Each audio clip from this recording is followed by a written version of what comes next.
The Ottoman Empire, historically and colloquially the Turkish Empire, was an empire that controlled much of Southeast Europe, Western Asia, and Northern Africa between the 14th and early 20th centuries.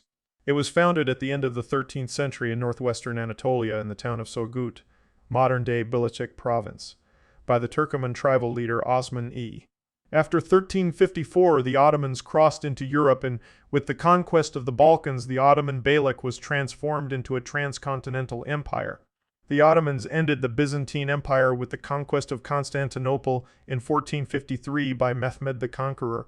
Under the reign of Suleiman the Magnificent, the Ottoman Empire marked the peak of its power and prosperity, as well as the highest development of its governmental, social, and economic systems. At the beginning of the 17th century, the empire contained 32 provinces and numerous vassal states. Some of these were later absorbed into the Ottoman Empire, while others were granted various types of autonomy over the course of centuries, with Constantinople, modern-day Istanbul, as its capital and control of lands around the Mediterranean basin. The Ottoman Empire was at the center of interactions between the Middle East and Europe for 6 centuries. While the empire was once thought to have entered a period of decline following the death of Suleiman the Magnificent, this view is no longer supported by the majority of academic historians. The newer academic consensus posits that the empire continued to maintain a flexible and strong economy, society, and military throughout the 17th and for much of the 18th century. However, during a long period of peace, from 1740 to 1768, the Ottoman military system fell behind that of its European rivals, the Habsburg and Russian empires. The Ottomans consequently suffered severe military defeats in the late 18th and early 19th centuries. The successful Greek War of Independence concluded with decolonization of Greece following the London Protocol, 1830, and Treaty of Constantinople, 1832. This and other defeats prompted the Ottoman state to initiate a comprehensive process of reform and modernization known as the Tanzimat. Thus, over the course of the 19th century, the Ottoman state became vastly more powerful and organized internally, despite suffering further territorial losses, especially in the Balkans, where a number of new states emerged. The Committee of Union and Progress, established the second constitutional era in the Young Turk Revolution in 1908, turning the empire into a constitutional monarchy, which conducted competitive, multi-party elections. However, after the disastrous Balkan Wars, the now radicalized and nationalistic CUP took over the government in the 1913 coup d'état, creating a one-party regime. The COP allied the empire with Germany, hoping to escape from the diplomatic isolation which had contributed to its recent territorial losses, and thus joined World War I on the side of the Central Powers. While the empire was able to largely hold its own during the conflict, it was struggling with internal dissent, especially with the Arab Revolt in its Arabian holdings. During this time, the Ottoman government engaged in genocide against the Armenians, Assyrians, and Greeks. The empire's defeat and the occupation of part of its territory by the Allied powers in the aftermath of World War I resulted in its partitioning and the loss of its southern territories, which were divided between the United Kingdom and France. The successful Turkish War of Independence, led by Mustafa Kemal Ataturk against the occupying Allies, led to the emergence of the Republic of Turkey in the Anatolian heartland and the abolition of the Ottoman monarchy. The word Ottoman is a historical anglicization of the name of Osman I, the founder of the empire, and of the ruling house of Osman, also known as the Ottoman dynasty. Osman's name in turn was the Turkish form of the Arabic name Uthman, Itham. In Ottoman Turkish, the empire was referred to as Devlet Osmania Dol Ali Linitham lit Sublime Ottoman State, or simply Devlet Osmaniye, Ottoman State, or Ottoman State. The Turkish word for Ottoman, Osmanli, originally referred to the tribal followers of Osman in the 14th century. The word subsequently came to be used to refer to the empire's military administrative elite. In contrast, the term Turk was used to refer to the Anatolian peasant and tribal population, and was seen as a disparaging term when applied to urban, educated individuals. 26 in the early modern period, an educated, urban-dwelling Turkish speaker who was not a member of the military administrative class would often refer to himself neither as an Osmanli nor as a Turk, but rather as a Rumi, Rumai, or Roman, meaning an inhabitant of the territory of the former Byzantine Empire in the Balkans and Anatolia. The term Rumi was also used to refer to Turkish speakers by the other Muslim peoples of the empire and beyond. 11 as applied to Ottoman Turkish speakers. This term began to fall out of use at the end of the 17th century, and instead the word increasingly became associated with the Greek population of the empire, a meaning that it still bears in Turkey today. 51 in Western Europe, the names Ottoman Empire, Turkish Empire, and Turkey were often used interchangeably, with Turkey being increasingly favored both in formal and informal situations. This dichotomy was officially ended in 1920-1923 when the newly established Ankara-based Turkish government chose Turkey as the sole official name. At present, most scholarly historians avoid the terms Turkey, Turks, and Turkish when referring to the Ottomans due to the empire's multinational character. As the Rum Sultanate declined well into the 13th century, Anatolia was divided into a patchwork of independent Turkish principalities known as the Anatolian Beyliks. One of these beyliks, in the region of Bithynia, on the frontier of the Byzantine Empire, was led by the Turkish tribal leader Osman ID, 1323-4, a figure of obscure origins from whom the name Ottoman is derived. 444 Osman's early followers consisted both of Turkish tribal groups and Byzantine renegades, with many but not all converts to Islam. 59. 127 Osman extended the control of his principality by conquering Byzantine along the Sakarya River. A Byzantine defeat at the Battle of Baphius in 1302 contributed to Osman's rise as well. It is not well understood how the early Ottomans came to dominate their neighbors due to the lack of sources surviving from this period. The Gaza thesis, popular during the 20th century, credited their success to their rallying of religious warriors to fight for them in the name of Islam, but it is no longer generally accepted. No other hypothesis has attracted broad acceptance. 510, 104. In the century after the death of Osman I, Ottoman rule had begun to extend over Anatolia and the Balkans. The earliest conflicts began during the Byzantine, Ottoman Wars, waged in Anatolia in the late 13th century before entering Europe in the mid-14th century, followed by the Bulgarian, Ottoman Wars, and the Serbian, Ottoman Wars waged beginning in the mid-14th century. Much of this period was characterized by Ottoman expansion into the Balkans. Osman's son, Orhan, captured the northwestern Anatolian city of Bursa in 1326, making it the new capital of the Ottoman state and supplanting Byzantine control in the region. The important port city of Thessaloniki was captured from the Venetians in 1387 and sacked. The Ottoman victory in Kosovo in 1389 effectively marked the end of Serbian power in the region, paving the way for Ottoman expansion into Europe. 95-96, the Battle of Nicopolis for the Bulgarian Tarsum of Vidi in 1396, widely regarded as the last large-scale crusade of the Middle Ages, failed to stop the advance of the victorious Ottoman Turks. As the Turks expanded into the Balkans, the conquest of Constantinople became a crucial objective. The Ottomans had already wrested control of nearly all former Byzantine lands surrounding the city, but the strong defense of Constantinople's strategic position on the Bosporus Strait made it difficult to conquer. In 1402, the Byzantines were temporarily relieved when the Turco-Mongol leader Timur, founder of the Timurid Empire, invaded Ottoman Anatolia from the east. In the Battle of Ankara in 1402, Timur defeated the Ottoman forces and took Sultan Bayezid I as a prisoner, throwing the empire into disorder. The ensuing civil war, also known as the Fetret Devri, lasted from 1402 to 1413 as Bayezid's sons fought over succession. It ended when Mehmed I emerged as the Sultan and restored Ottoman power. 363, the Balkan territories lost by the Ottomans after 1402, including Thessaloniki, Macedonia, and Kosovo, were later recovered by Murad II between the 1430s and 1450s.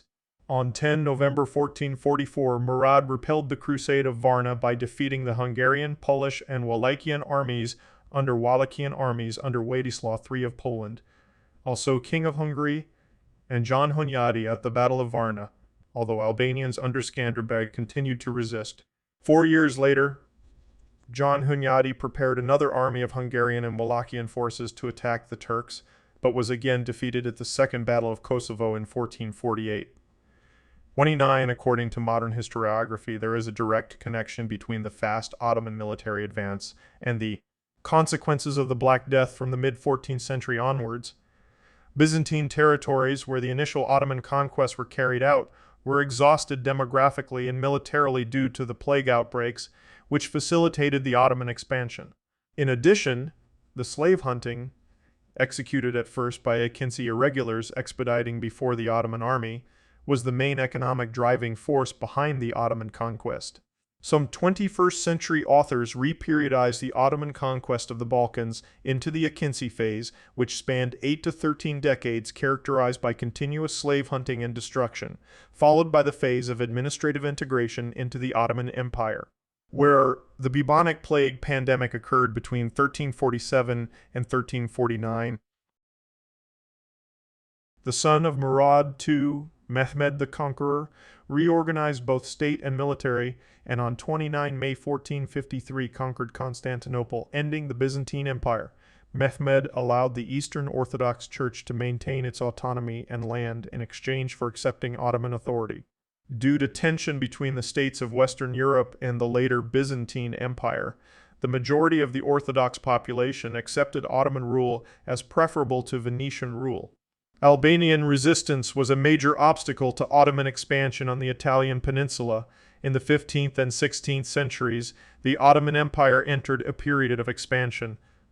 The empire prospered under the rule of a line of committed and effective sultans. It also flourished economically due to its control of the major overland trade routes between Europe and Asia. 111 Sultan Salamai 1512-1520 dramatically expanded the empire's eastern and southern frontiers by defeating Shah Ismail of Safavid Iran in the Battle of Chaldiran 9105. Salamai established Ottoman rule in Egypt by defeating and annexing the Mamluk Sultanate of Egypt and created a naval presence on the Red Sea. After this Ottoman expansion, competition began between the Portuguese Empire and the Ottoman Empire to become the dominant power in the region. 5576 Suleiman the Magnificent 1520-1566 captured Belgrade in 1521, conquered the southern and central parts of the Kingdom of Hungary as part of the Kingdom of Hungary as part of the Kingdom of Hungary as part of the Kingdom of Hungary as part Ottoman-Hungarian Wars, and after his historic victory in the Battle of Mohacs in 1526, he established Ottoman rule in the territory of present-day Hungary, except the western part, and other Central European territories. He then laid siege to Vienna in 1529, but failed to take the city. 1532, he made another attack on Vienna, but was repulsed in the Siege of Guns. Transylvania, Wallachia, and intermittently Moldavia became tributary principalities of the Ottoman Empire. In the east, the Ottoman Turks took Baghdad from the Persians in 1535, gaining control of Mesopotamia and naval access to the Persian Gulf. In 1555, the Caucasus became officially partitioned for the first time between the Safavids and the Ottomans, a status quo that would remain until the end of the Russo-Turkish War 1774. By this partitioning of the Caucasus as signed in the Peace of Amasya, Western Armenia, Western Kurdistan, and Western Georgia, including Western Samtsky, fell into Ottoman hands, while southern Dagestan, eastern Armenia, eastern Georgia, and Azerbaijan remained Persian. In 1539, a 60,000-strong Ottoman army besieged the Spanish garrison of Castelnuovo on the Adriatic coast. The successful siege cost the Ottomans 8,000 casualties, but Venice agreed to terms in 1540, surrendering most of its empire in the Aegean and the Moror. France and the Ottoman Empire, united by mutual opposition to Habsburg rule, became strong allies. The French conquests of Nice, 1543, and Corsica, 1553, occurred as a joint venture between the forces of the French king Francis I and Suleiman, and were commanded by the Ottoman admirals Hayreddin, Barbarossa, and Dragut. A month before the siege of Nice, France supported the Ottomans with an artillery unit during the 1543 Ottoman conquest of Esztergom in northern Hungary. After further advances by the Turks, the Habsburg ruler Ferdinand officially recognized Ottoman ascendancy in Hungary in 1547. Suleiman I died of natural causes in his tent during the siege of Sigetvar in 1566. By the end of Suleiman's reign, the empire spanned approximately 877,888 sk 2,273,720 km2, extending over 3 continents, 545. In addition, the empire became a dominant naval force, controlling much of the Mediterranean Sea. 61 by this time, the Ottoman Empire was a major part of the European political sphere. The Ottomans became involved in multi-continental religious wars when Spain and Portugal were united under the Iberian Union. The Ottomans were holders of the Caliph title, meaning they were the leaders of all Muslims worldwide. The Iberians were leaders of the Christian Crusaders, and so the two were locked in a worldwide conflict. There were zones of operations in the Mediterranean Sea and Indian Ocean, where Iberians circumnavigated Africa to reach India and, on their way, wage war upon the Ottomans and their local Muslim allies. Likewise, the Iberians passed through newly Christianized Latin America and had sent expeditions that traversed the Pacific in order to Christianize the formerly Muslim Philippines and use it as a base to further attack the Muslims in the Far East. In this case, the Ottomans sent armies to aid its easternmost vassal and territory, the Sultanate of Asaish in Southeast Asia. 84. During the 1600s, the worldwide conflict between the Ottoman Caliphate and Iberian Union was a stalemate since both powers were at similar population, technology, and economic levels. Nevertheless, the success of the Ottoman political and military establishment was compared to the Roman Empire, despite the difference in the size of their respective territories, by the likes of the contemporary Italian scholar Francesco Sansovino and the French political philosopher Jean Bodin. In the second half of the 16th century, the Ottoman Empire came under increasing strain from inflation and the rapidly rising costs of warfare that were impacting both Europe and the Middle East. These pressures led to a series of crises around the year 1600, placing great strain upon the Ottoman system of government. 413-414, the empire underwent a series of transformations of its political and military institutions in response to these challenges, enabling it to successfully adapt to the new conditions of the 17th century and remain powerful, both militarily and economically. 10 historians of the mid-20th century once characterized this period as one of stagnation and decline, but this view is now rejected by the majority of academics. The discovery of new maritime trade routes by Western European states allowed them to avoid the Ottoman trade monopoly. The Portuguese discovery of the Cape of Good Hope in 1488 initiated a series of Ottoman-Portuguese naval wars in the Indian Ocean throughout the 16th century. Despite the growing European presence in the Indian Ocean, Ottoman trade with the East continued to flourish. Cairo in particular benefited from the rise of Yemeni coffee as a popular consumer commodity. As coffee houses appeared in cities and towns across the empire, Cairo developed into a major center for its trade, contributing to its continued prosperity throughout the 17th and much of the 18th century. 507-508 under Ivan IV, 1533-1584, the Tarsum of Russia expanded into the Volga and Caspian regions at the expense of the Tatar Khanates. In 1571, the Crimean Khan Devlet Igire, commanded by the Ottomans, burned Moscow. The next year, the invasion was repeated but repelled at the Battle of Maladi. The Ottoman Empire continued to invade Eastern Europe in a series of slave raids and remained a significant power in Eastern Europe until the end of the 17th century. The Ottomans decided to conquer Venetian Cyprus, and on 22 July 1570, Nicosia was besieged. 50,000 Christians died and 180,000 were enslaved. 67 on 15 September 1570, the Ottoman cavalry appeared before the last Venetian stronghold in Cyprus from Magusta. The Venetian defenders would hold out for 11 months against a force that would come to number 200,000 men with 145 cannons. 163,000 cannonballs struck the walls of Famagusta before it fell to the Ottomans in August 1571. The siege of Famagusta claimed 50,000 Ottoman casualties. 328, meanwhile, the Holy League, consisting of mostly Spanish and Venetian fleets, won a victory over the Ottoman fleet at the Battle of Lepanto, 1571, won southwestern Greece. Catholic forces killed over 30,000 Turks and destroyed 200 of 30,000 Turks and destroyed 200 of their ships.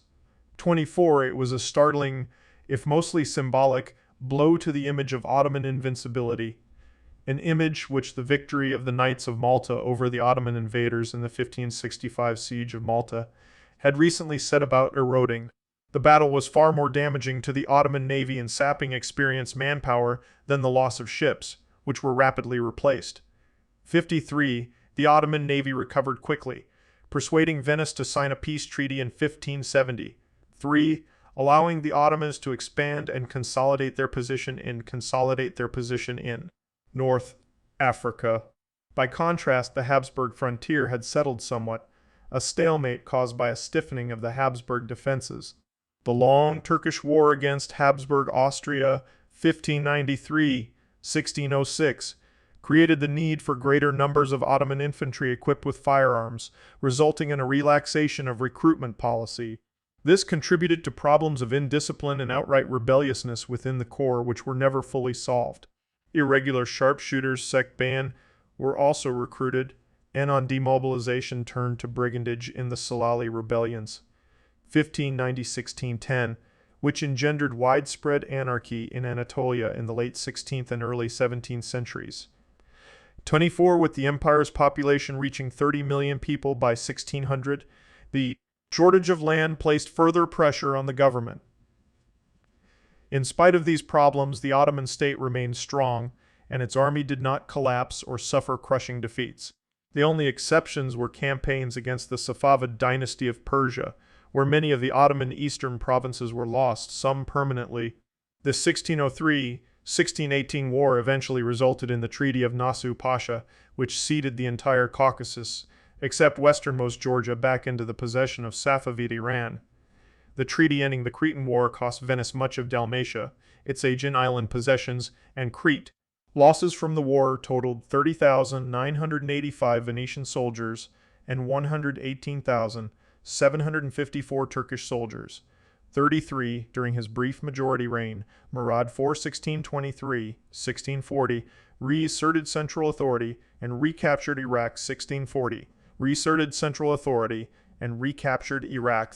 The resulting Treaty of Zuhab of that same year decisively divided the Caucasus and adjacent regions between the two neighboring empires, as it had already been defined in the 1550.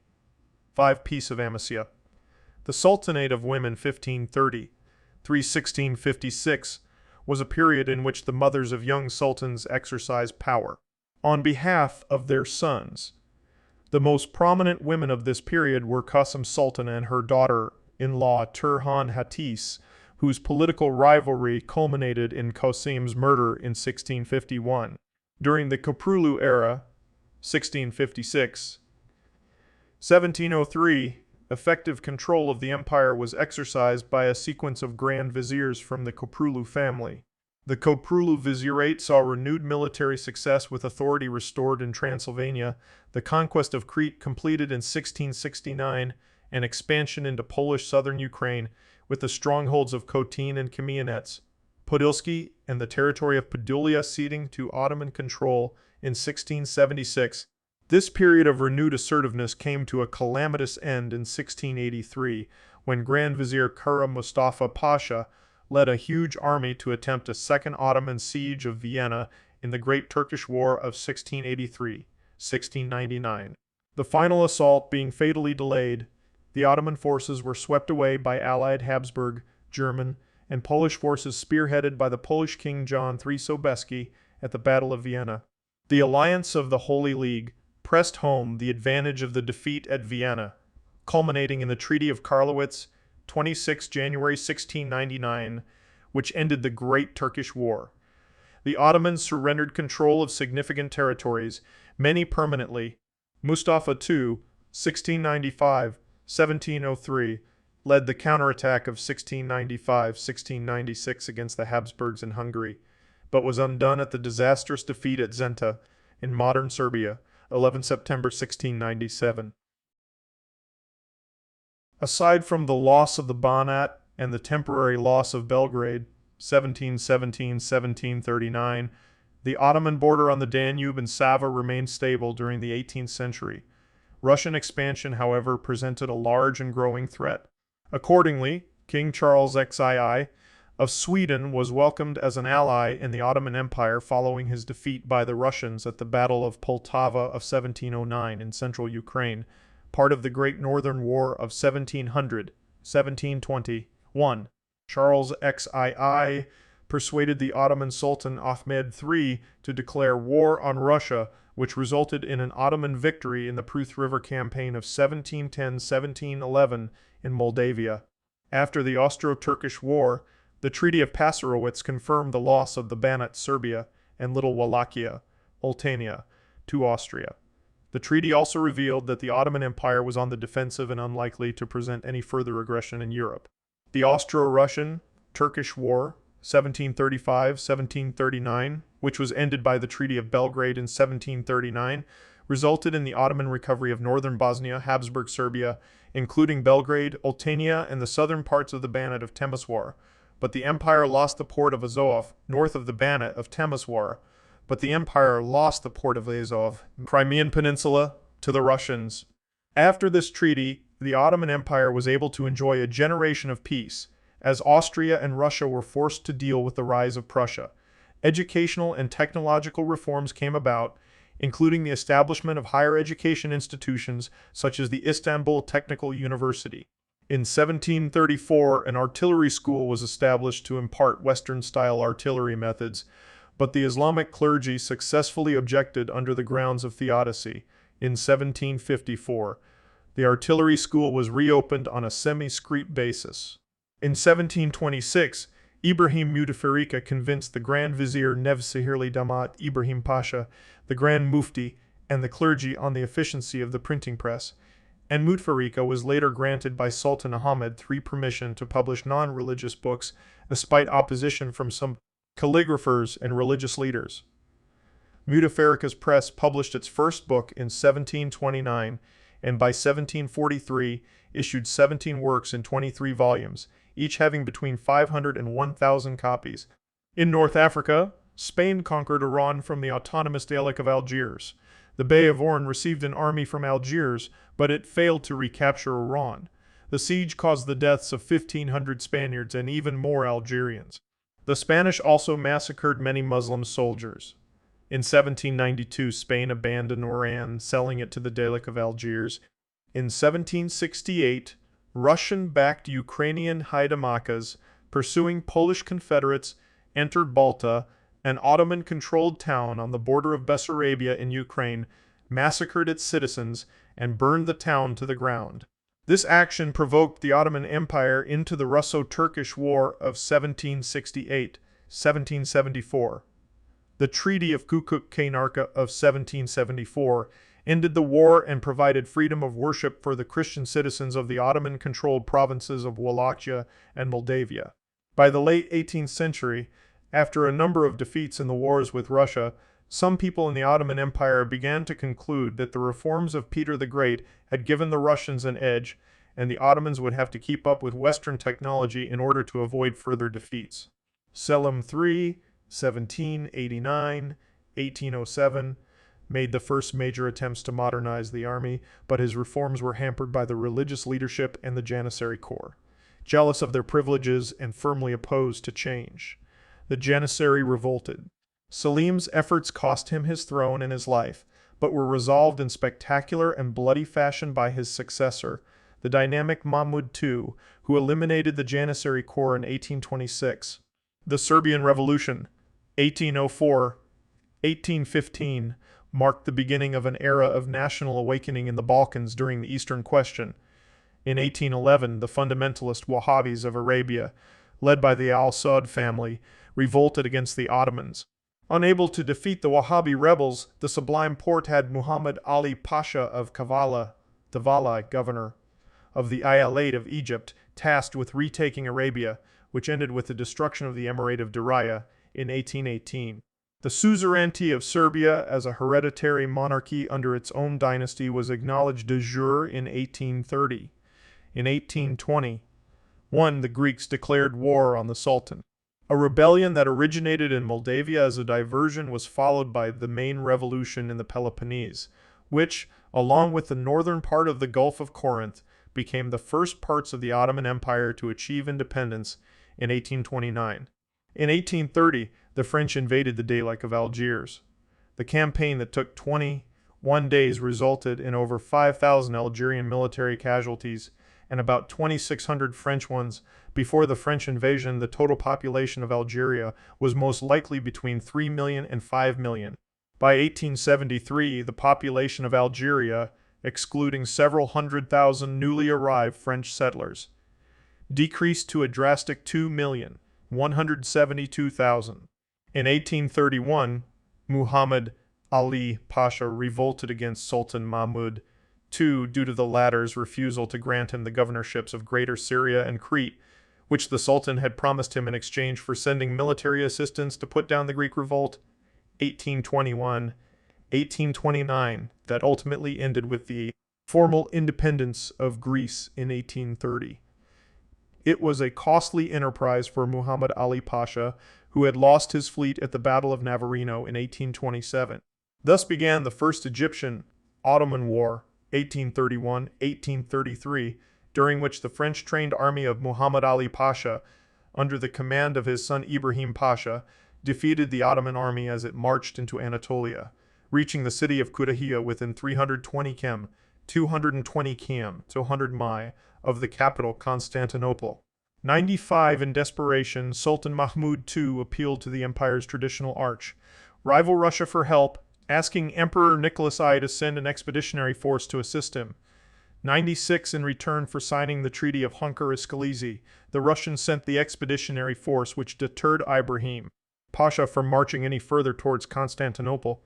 96 under the terms of the Convention of Kütahya, signed on 5 May 1833, Muhammad Ali Pasha agreed to abandon his campaign against the Sultan, in exchange for which he was made the Vallae governor of the Vilayets provinces of Crete, Aleppo, Tripoli, Damascus, and Sidon, the latter four comprising modern Syria and Lebanon, and given the right to collect taxes in Adana. 96 had it not been for the Russian intervention, Sultan Muhammad II could have faced the risk of being overthrown, and Muhammad Ali Pasha could have even become the new Sultan. These events marked the beginning of a recurring pattern where the Sublime Porte needed the help of foreign powers to protect itself. 95, 96, and 1839, the Sublime Porte attempted to take back what it lost to the de facto autonomous, but de jure still Ottoman Eyalet of Egypt, but its forces were initially defeated, which led to the Oriental Crisis of 1840. Muhammad Ali Pasha had close relations with France, and the prospect of him becoming the Sultan of Egypt was widely viewed as putting the entire Levant into the French sphere of influence. 96, as the Sublime Porte had proved itself incapable of defeating Muhammad Ali Pasha, the British Empire, and capable of defeating Muhammad Ali Pasha, the British Empire, and Austrian Empire provided military assistance, and the Second Egyptian-Ottoman War, 1839-1841, ended with Ottoman victory and the restoration of Ottoman suzerainty over Egypt, Eyalet, and the Levant. 96, by the mid-19th century, the Ottoman Empire was called the sick man of Europe. 3 suzerain states, the Principality of Serbia, Wallachia, and Moldavia, moved towards de jure independence during the 1860s and 1870s. During the Tanzimat period, 1839-1876, the government's series of constitutional reforms led to a fairly modern, conscripted army, banking system reforms, the decriminalization of homosexuality, the replacement of religious law with secular law, and guilds with modern factories. The Ottoman Ministry of Post was established in Istanbul in 1840. American inventor Samuel Morse received an Ottoman patent for the telegraph in 1847, which was issued by Sultan Abdülmecid, who personally tested the new invention. The reformist period peaked with the constitution called the Kanun, USASI. The empire's first constitutional era was short-lived. The parliament survived for only 2 years before the sultan suspended it. The Christian population of the empire, owing to their higher educational levels, started to pull ahead of the Muslim majority, leading to much resentment on the part of the latter. In 1861, there were 571 primary and 94 secondary schools for Ottoman Christians with 140,000 pupils in total, a figure that vastly exceeded the number of Muslim children in school at the same time, who were further hindered by the amount of time spent learning Arabic and Islamic theology. Author Norman Stone further suggests that the Arabic alphabet, in which Turkish was written until 1928, was very ill suited to reflect the sounds of the Turkish language, which is a Turkic as opposed to Semitic language, which imposed a further difficulty on Turkish children. In turn, the higher educational levels of the Christians allowed them to play a larger role in the economy, with the rise in prominence of groups such as the Sursak family, indicative of this shift in influence. In 1911, of the 654 wholesale companies in Istanbul, 528 were owned by ethnic Greeks. In many cases, Christians and also Jews were able to gain protection from European consuls and citizenship, meaning they were protected from Ottoman law and not subject to the same economic regulations as their Muslim counterparts.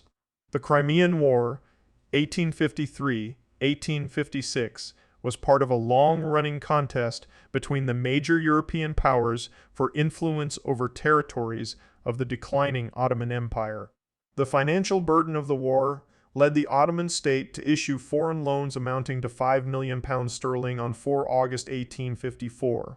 32. See Vendi 1. The war caused an exodus of the Crimean Tatars, about 200,000 of whom moved to the Ottoman Empire in continuing waves of emigration.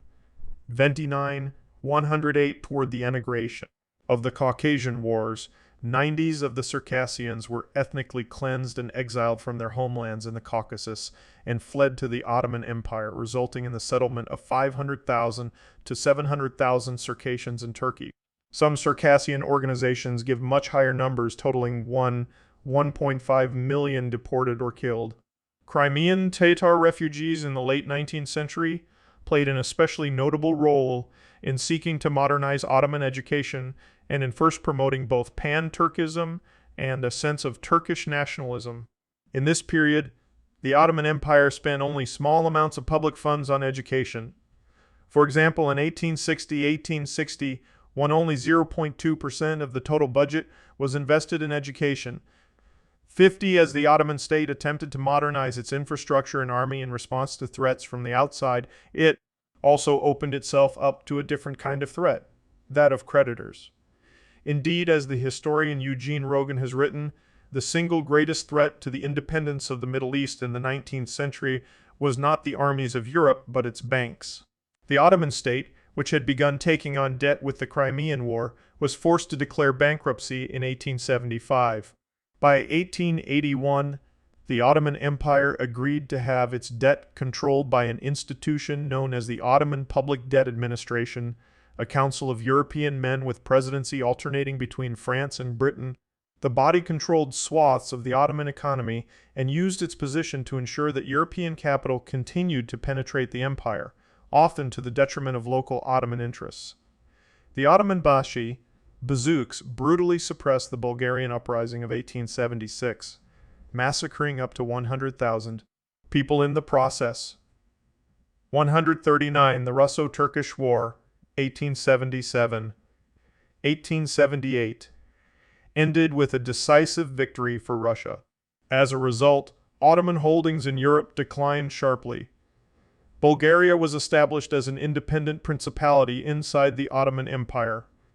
Romania achieved full independence, and Serbia and Montenegro finally gained complete independence, but with smaller territories.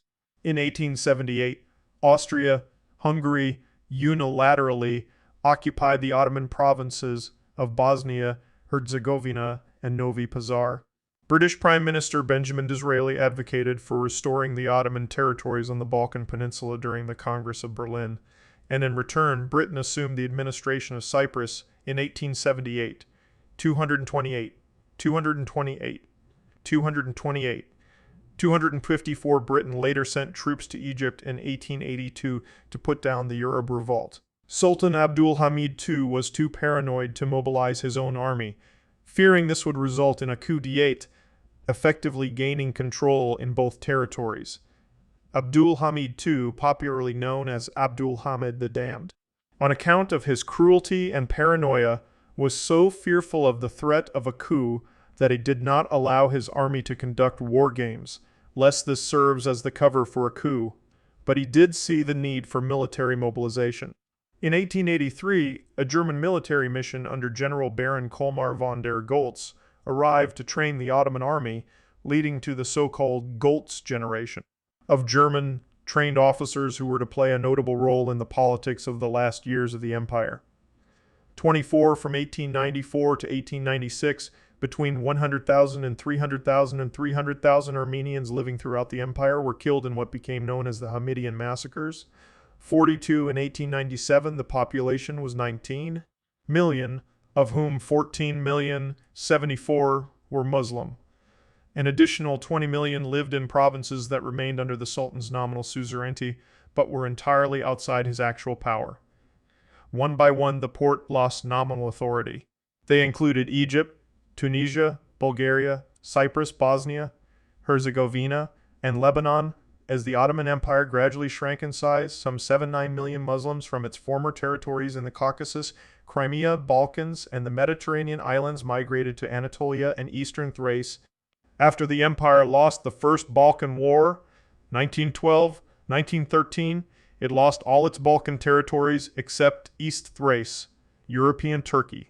This resulted in around 400,000 Muslims fleeing with the retreating Ottoman armies, with many dying from cholera brought by the soldiers, and with some 400,000 non-Muslims fleeing territory still under Ottoman rule.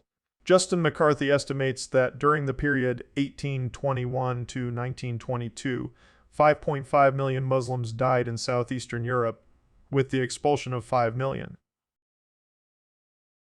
The defeat and dissolution of the Ottoman Empire, 1908-1922, began with the Second Constitutional Era, a moment of hope and promise established with the Young Turk Revolution. It restored the constitution of the Ottoman Empire and brought in multi-party politics with a two-stage electoral system, electoral law, under the Ottoman Parliament. The constitution offered hope by freeing the empire's citizens to modernize the state's institutions, rejuvenate its strength, and enable it to hold its own against outside powers. Its guarantee of liberties promised to dissolve intercommunal tensions and transform the empire into a more harmonious place. Instead, this period became the story of the twilight struggle of the empire. Members of Young Turks movement, who had once gone underground, now established their parties. Among them, Committee of Union and Progress and Freedom and Accord Party were major parties. On the other end of the spectrum were ethnic parties, which included Pol-Zion Al-Fatah, an Armenian national movement organized under Armenian Revolutionary Federation.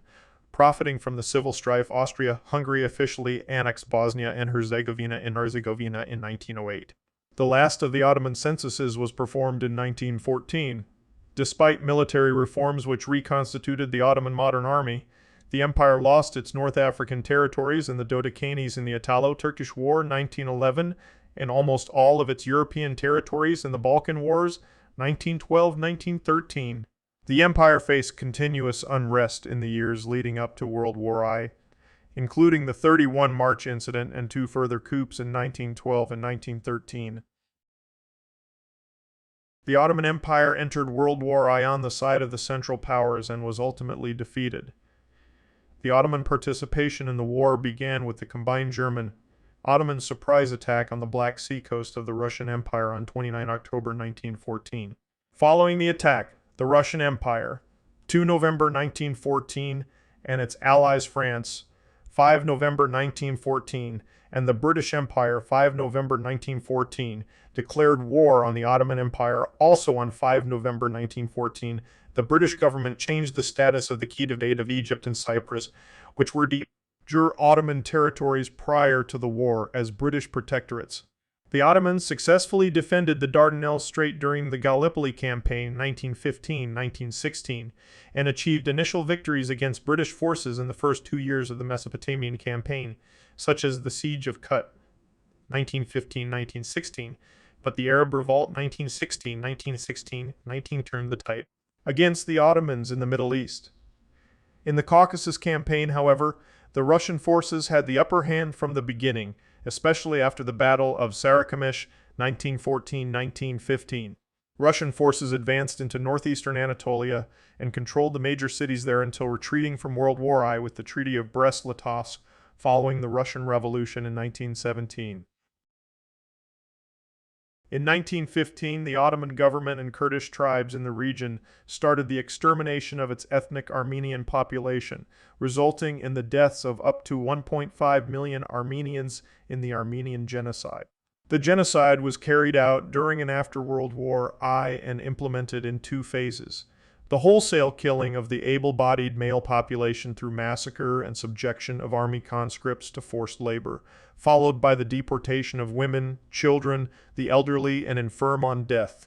Marches leading to the Syrian desert. Driven forward by military escorts, the deportees were deprived of food and water and subjected to periodic robbery, rape, and systematic massacre. Large-scale massacres were also committed against the empire's Greek and Assyrian minorities as part of the same campaign of ethnic cleansing. The Arab Revolt began in 1916 with British support. It turned the tide against the Ottomans on the Middle Eastern front, where they seemed to have the upper hand during the first 2 years of the war. On the basis of the McMahon-Hussein Correspondence, an agreement between the British government and Hussein bin Ali, Sharif of Mecca, the revolt was officially initiated at Mecca on 10 June 1916. The Arab nationalist goal was to create a single, unified, and independent Arab state stretching from Aleppo in Syria to Aden in Yemen, which the British had promised to recognize. The Sharifian army led by Hussein and the Hashemites, with military backing from the British Egyptian Expeditionary Force, successfully fought and expelled the Ottoman military presence from much of the Hijaz and Transjordan. The rebellion eventually took Damascus and set up a short-lived monarchy led by Faisal, a son of Hussein. Following the Sykes-Picot Agreement, the Middle East was later partitioned by the British and French into Mandate territories. There was no unified Arab state, much to the anger of Arab nationalists. Defeated in World War I, the Ottoman Empire signed the Armistice of Mudros on 30 October 1918.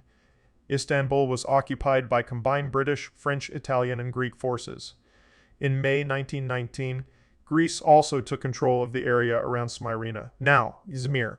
The partition of the Ottoman Empire was finalized under the terms of the 1920 Treaty of Sèvres.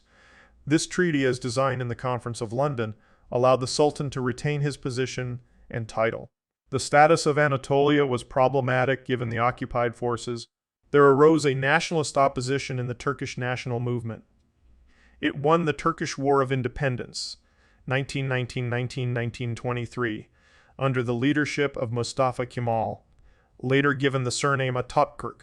The Sultanate was abolished on 1 November 1922, and the last Sultan, Mehmed VI, reigned 1918-1922, left the country on 17 November 1922. The Republic of Turkey was established in its place on 29 October 1923 in the new capital city of Ankara. The Caliphate was abolished on 3 March 1924.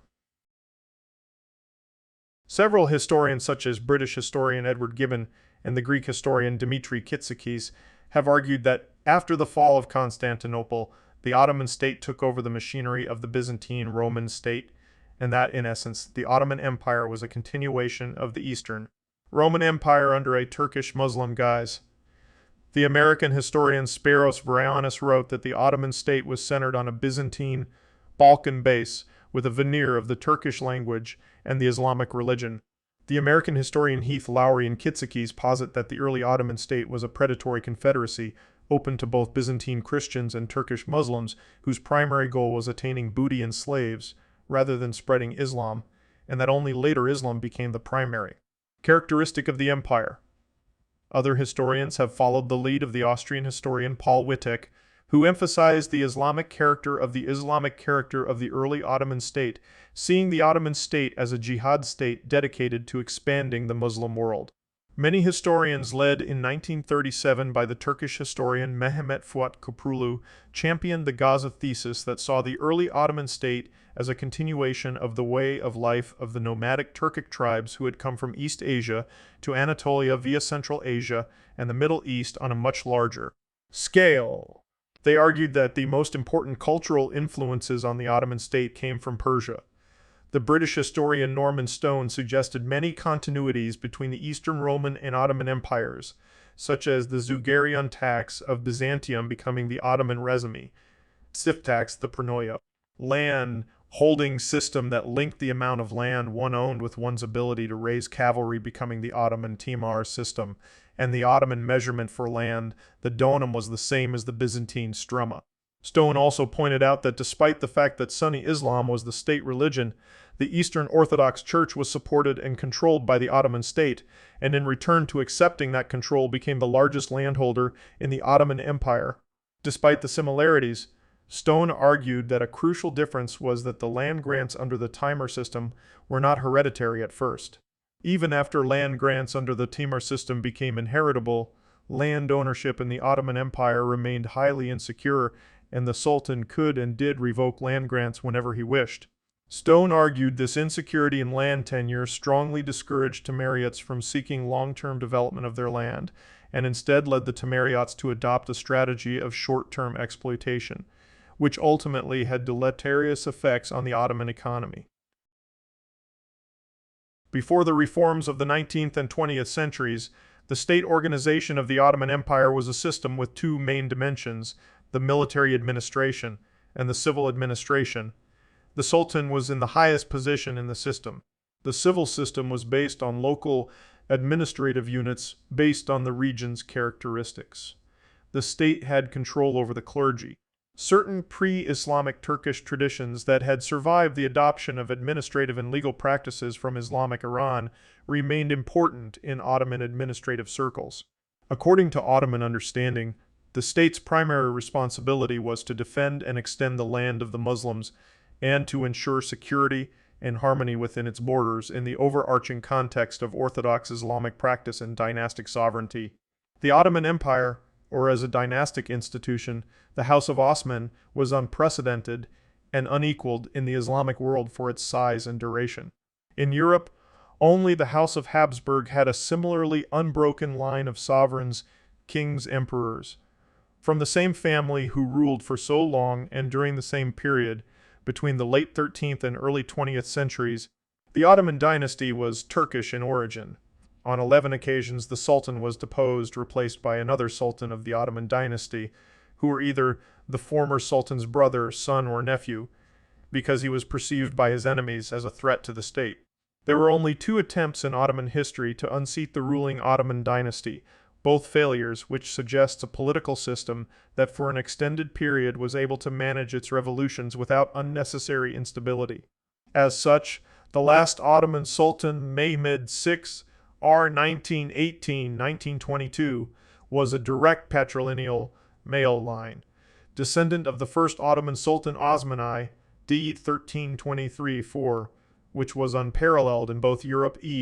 The male line of the House of Habsburg became extinct in 1740, and in the primary purpose of the imperial harem was to ensure the birth of male heirs to the Ottoman throne and secure the continuation of the direct patrilineal male line power of the Ottoman sultans in the future generations. The highest position in Islam caliph was claimed by the sultans, starting with Murad I, which was established as the Ottoman Caliphate. The Ottoman Sultan, Padishah, or Lord of Kings, served as the empire's sole regent and was considered to be the embodiment of its government, though he did not always exercise complete control. The imperial harem was one of the most important powers of the Ottoman court. It was ruled by the Valide Sultan. On occasion, the Valide Sultan would become involved in state politics. For a time, the women of the harem effectively controlled the state in what was termed the Sultanate of Women. New sultans were always chosen from the sons of the previous sultan. The strong educational system of the palace school was geared towards eliminating the unfit potential heirs and establishing support among the ruling elite for a successor. The palace schools, which would also educate the future administrators of the state, were not a single track. First, the medresa, was designated for the Muslims and educated scholars and state officials according to Islamic tradition. The financial burden of the madris was supported by vakifs, allowing children of poor families to move to higher social levels and income. The second track was a free boarding school for the Christians, the Enderun, which recruited 3,000 students annually from Christian boys between 8 and 20 years old from 1 in 40 families among the communities settled in Rumelia or the Balkans, a process known as devshirm. Though the Sultan was the supreme monarch, the Sultan's political and executive authority was delegated. The politics of the state had a number of advisors and ministers gathered around a council known as Divan. The Divan, in the years when the Ottoman state was still a beylik, was composed of the elders of the tribe. Its composition was later modified to include military officers and local elites such as religious and political advisors. Later still, beginning in 1320, a Grand Vizier was appointed to assume certain of the Sultan's responsibilities. The Grand Vizier had considerable independence from the Sultan with almost unlimited powers of appointment, dismissal, and supervision. Beginning with the late 16th century, sultans withdrew from politics and the Grand Vizier became the de facto head of state. Throughout Ottoman history, there were many instances in which local governors acted independently and even in opposition to the ruler. After the Young Turk Revolution of 1908, the Ottoman state became a constitutional monarchy. The Sultan no longer had executive powers. A parliament was formed, with representatives chosen from the provinces. The representatives formed the imperial government of the Ottoman Empire. This eclectic administration was apparent even in the diplomatic correspondence of the empire, which was initially undertaken in the Greek language to the west. The tukra were calligraphic monograms or signatures of the Ottoman sultans, of which there were 35. Carved on the sultan's seal, they bore the names of the sultan and his father.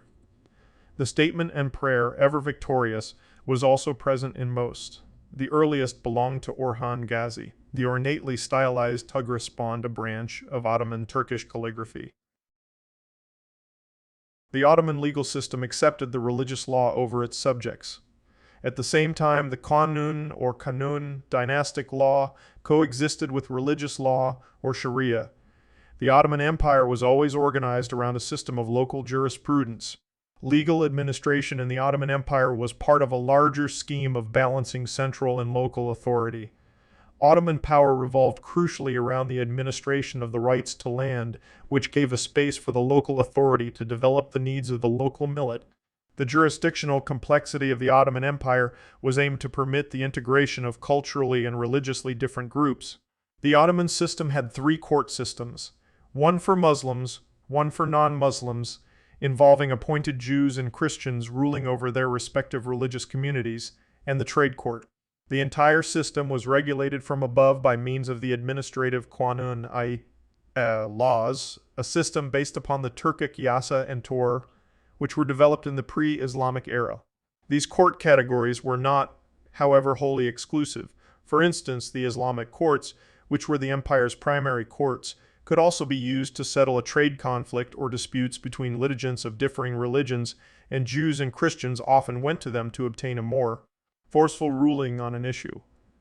The Ottoman state tended not to interfere with non-Muslim religious law systems, despite legally having a voice to do so through local governors. The Islamic Sharia law system had been developed from a combination of the Quran, the Hadith or words of the Prophet Muhammad, ijma or consensus of the members of the Muslim community, qiyas, a system of analogical reasoning from earlier precedents, and local customs. Both systems were taught at the empire's law schools, which were in Istanbul and Bursa. The Ottoman Islamic legal system was set up differently from traditional European courts. Presiding over Islamic courts would be a qadi or judge.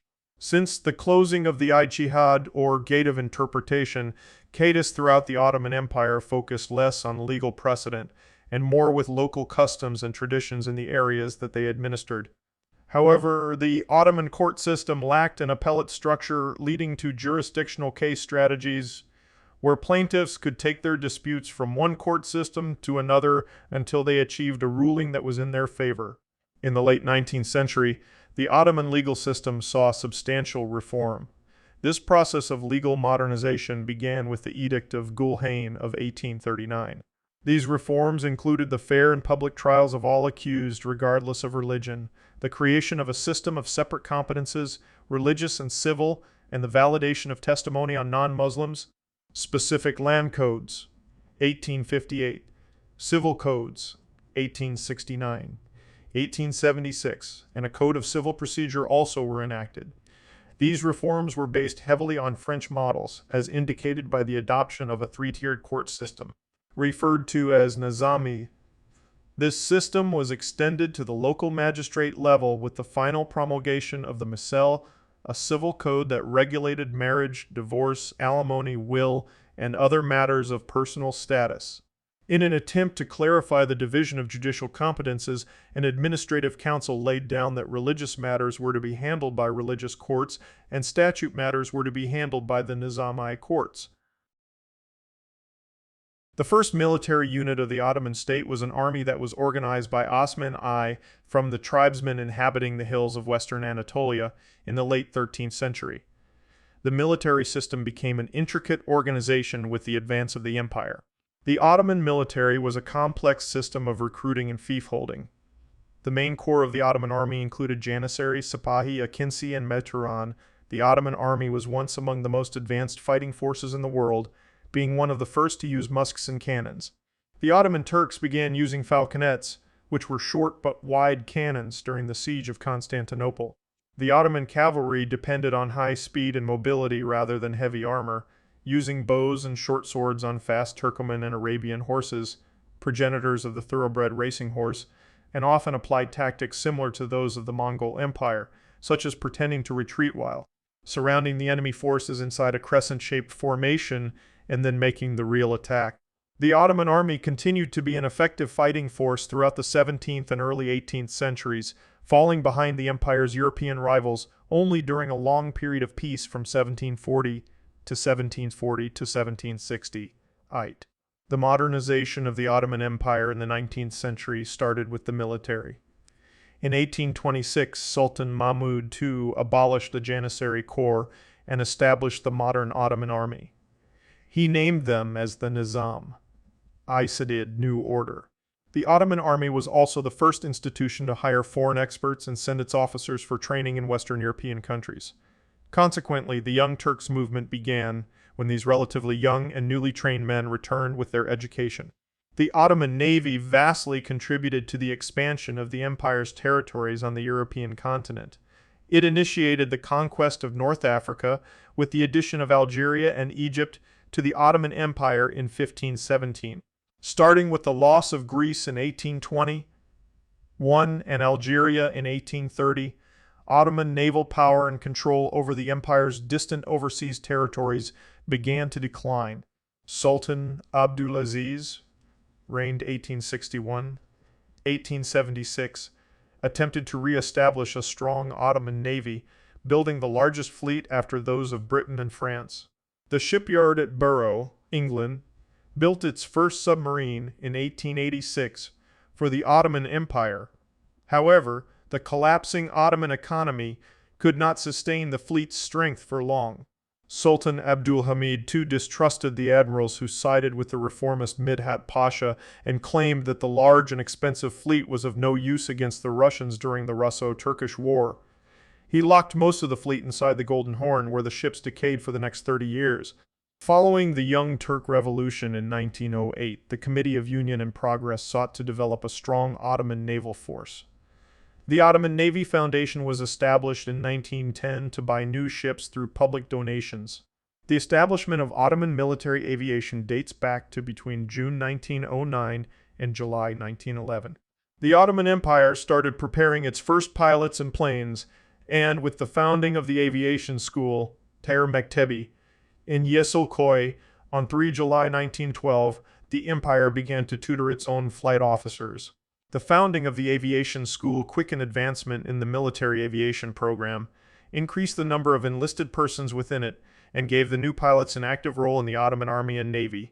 In May 1913, the world's first specialized reconnaissance training program was started by the Aviation School, and the first separate reconnaissance division was established. In June 1914, a new military academy, the Naval Aviation School, Bahari Tayyar Mektabi, was founded. With the outbreak of World War I, the modernization process stopped abruptly. The Ottoman aviation squadrons fought on many fronts during World War I, from Galicia in the west to the Caucasus in the east and Yemen in the south. The Ottoman Empire was first subdivided into provinces in the sense of fixed territorial units with governors appointed by the Sultan in the late 14th century. The Eyalet, also Pashalek or Beyler Belik, was the territory of office of a Beyler Belard, or of lord, or governor, and was further subdivided in sanjaks. The vilayets were introduced with the promulgation of the Vilayet law, Teskil I Vilayet Nizamnamesi, in 1864 as part of the Tanzimat reforms. Unlike the previous Eyalet system, the 1864 law established a hierarchy of administrative units. The Vilayet Levayet Liva Sanjak Mutasarifate, Kaza and Village Council, to which the 1871 Vilayet law added the Nahai. Ottoman government deliberately pursued a policy for the development of Bursa, Edirne, and Istanbul, successive Ottoman capitals, into major commercial and industrial centers, considering that merchants and artisans were indispensable in creating a new metropolis. To this end, Mehmed and his successor Bayezid also encouraged and welcomed migration of the Jews from different parts of Europe, who were settled in Istanbul and other port cities like Salonika. In many places in Europe, Jews were suffering persecution at the hands of their Christian counterparts, such as in Spain, after the conclusion of Reconquista. The tolerance displayed by the Turks was welcomed by the immigrants. The Ottoman economic mind was closely related to the basic concepts of state and society in the Middle East, in which the ultimate goal of a state was consolidation and extension of the ruler's power, and the way to reach it was to get rich resources of revenues by making the productive classes prosperous. The ultimate aim was to increase the state revenues without damaging the prosperity of subjects, to prevent the emergence of social disorder, and to keep the traditional organization of the society intact. The Ottoman economy greatly expanded during the early modern period, with particularly high growth rates during the first half of the 18th century.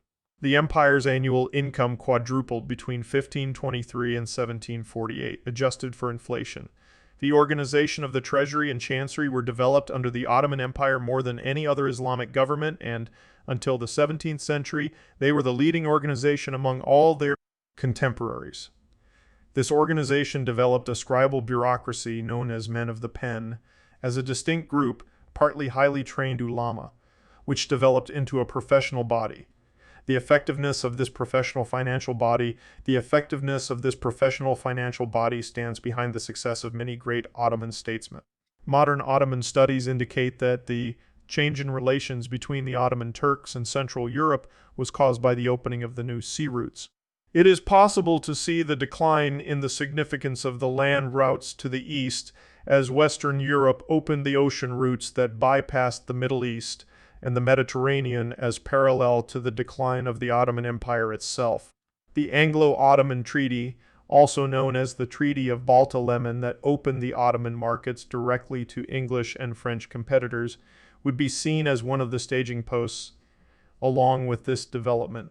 By developing commercial centers and routes, encouraging people to extend the area of cultivated land in the country and international trade through its dominions, the state performed basic economic functions in the empire.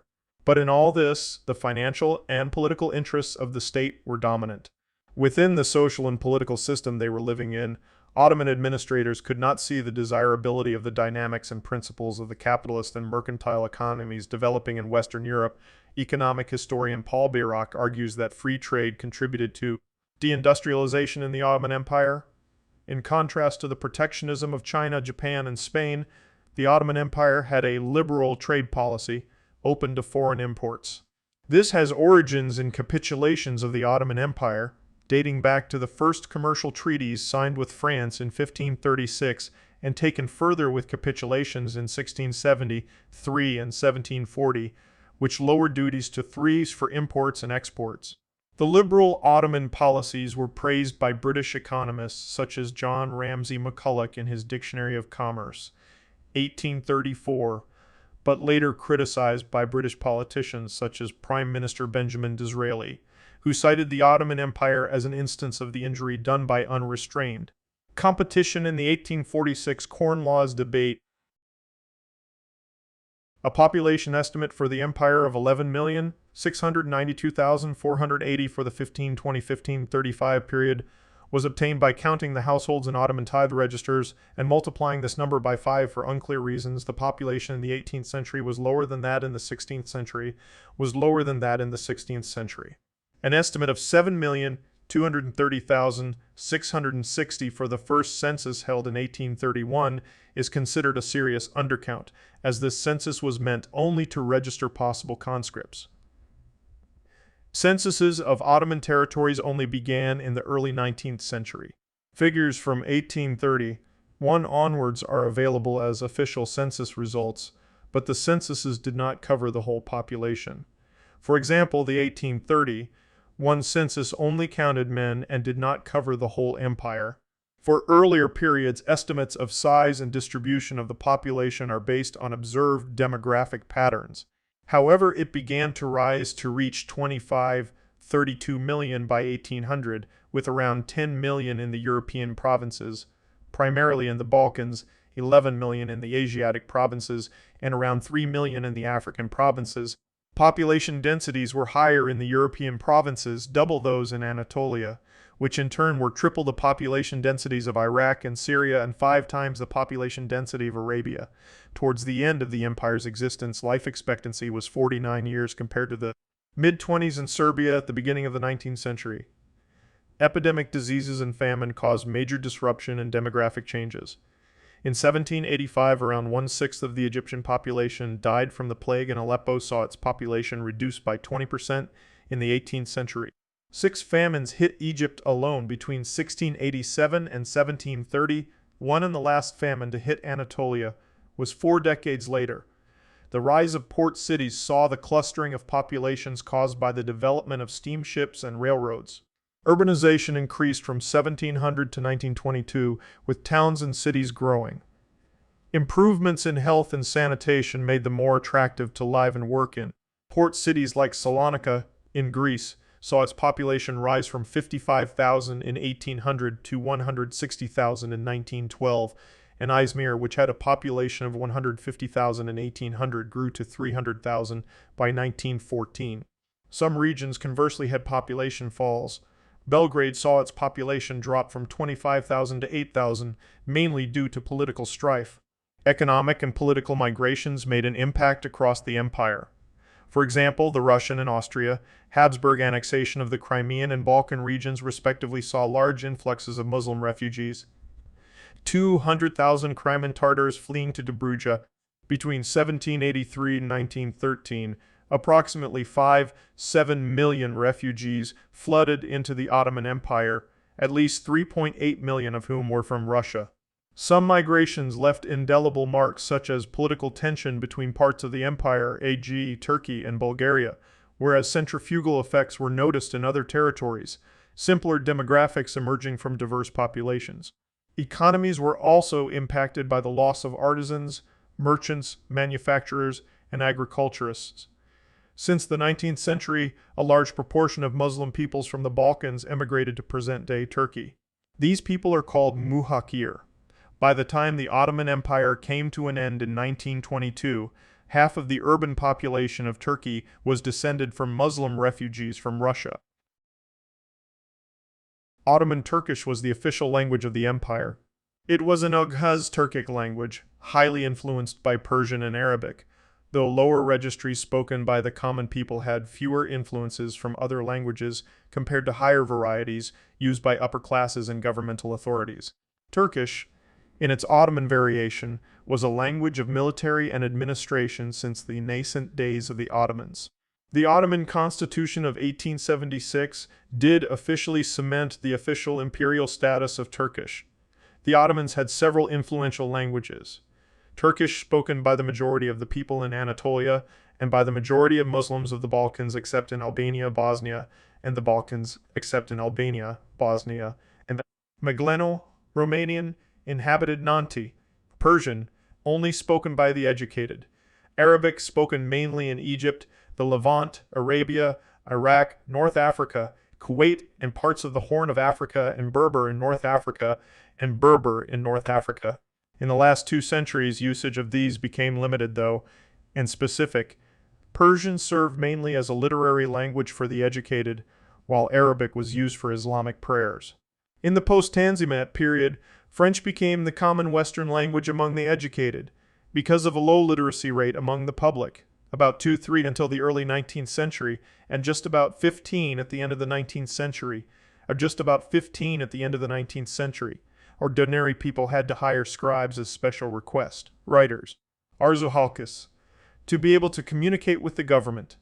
Some ethnic groups continued to speak within their families and neighborhoods, mahallas, with their own languages, though many non-Muslim minorities such as Greeks and Armenians only spoke Turkish. In villages where 2 or more populations lived together, the inhabitants would often speak each other's language. In cosmopolitan cities, people often spoke their family languages. Many of those who were not ethnic Turks spoke Turkish as a second language. Sunni Islam was the prevailing din, customs, legal traditions, and religion of the Ottoman Empire. The official madhab, school of Islamic jurisprudence, was Hanafi.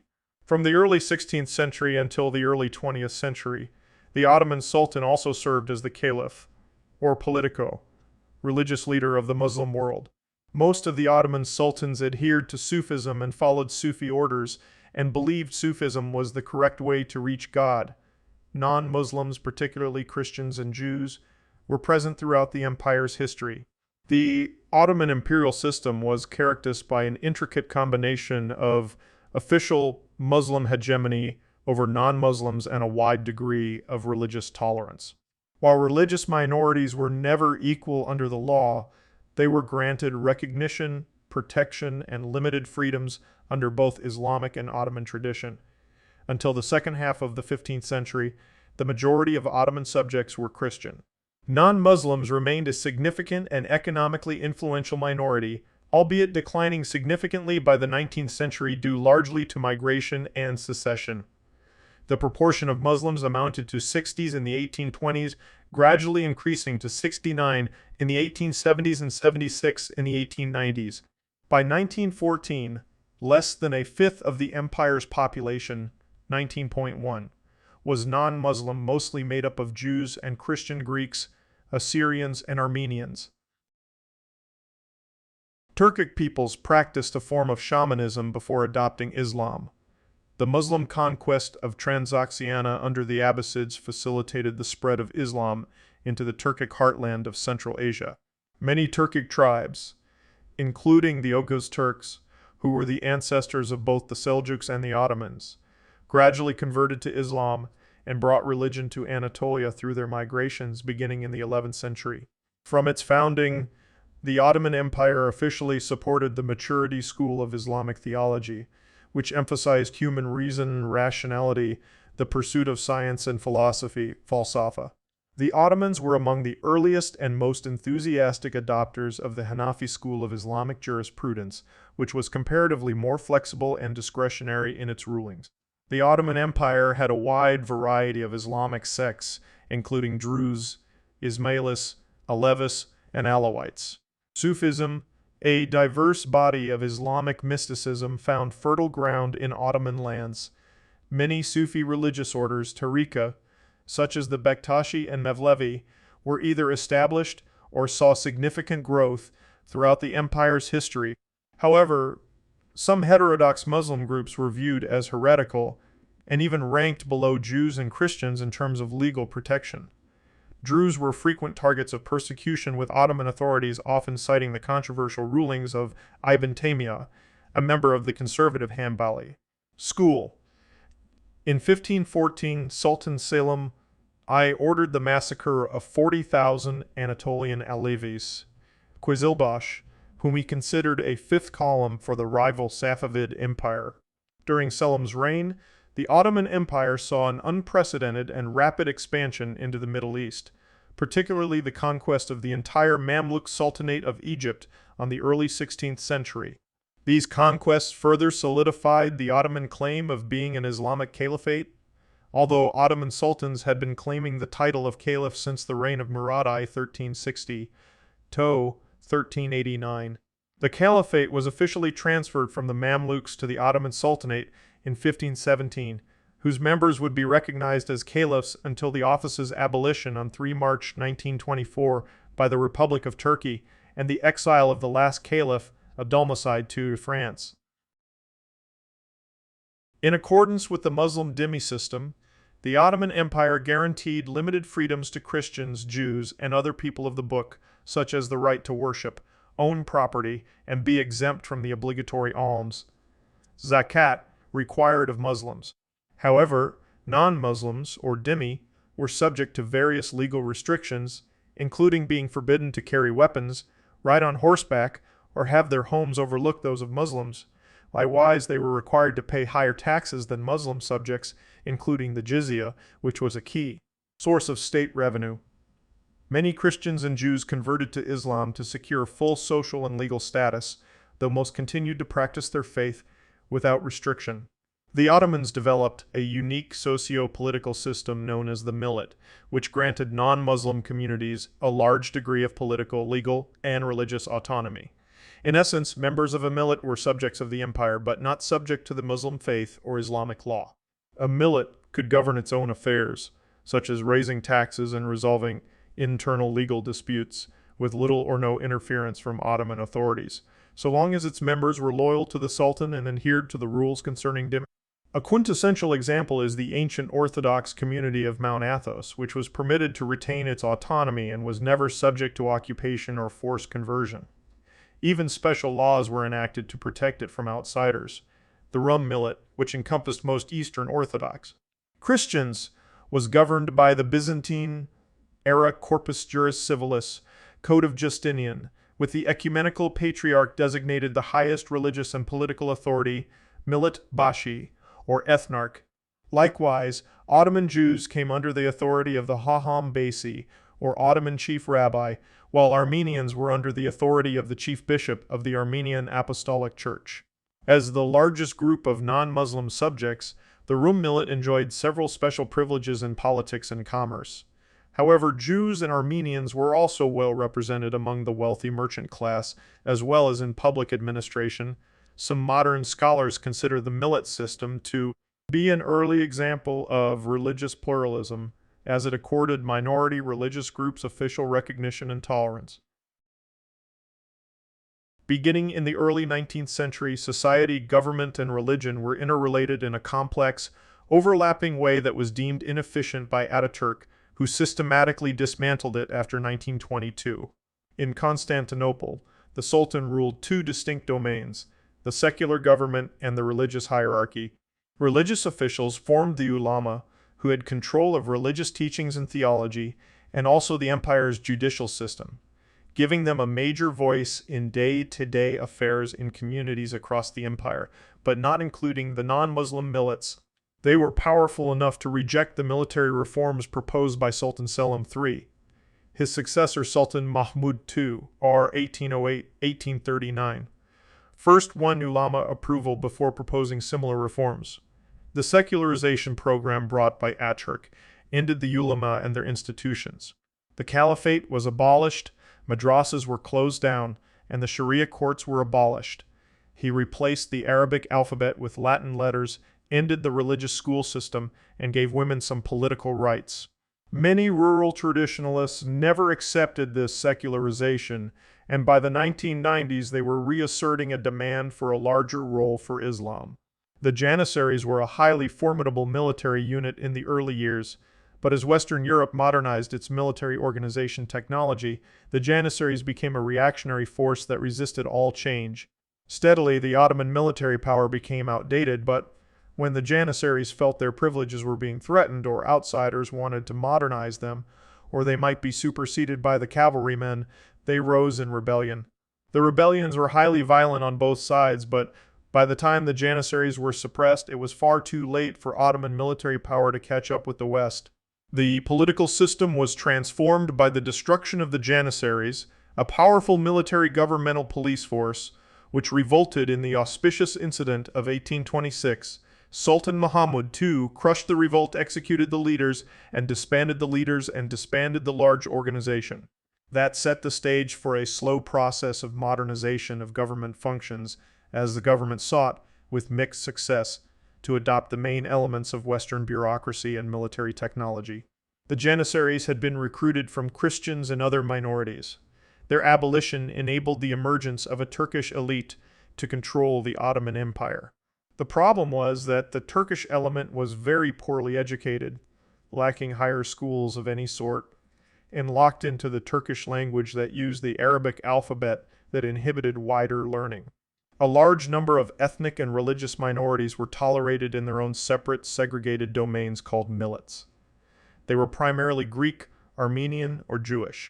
In each locality, they governed themselves, spoke their own language, ran their own schools, cultural and religious institutions, and paid somewhat higher taxes. They had no power outside the millet. The imperial government protected them and prevented major violent clashes between ethnic groups. However, the millet showed very little loyalty to the empire.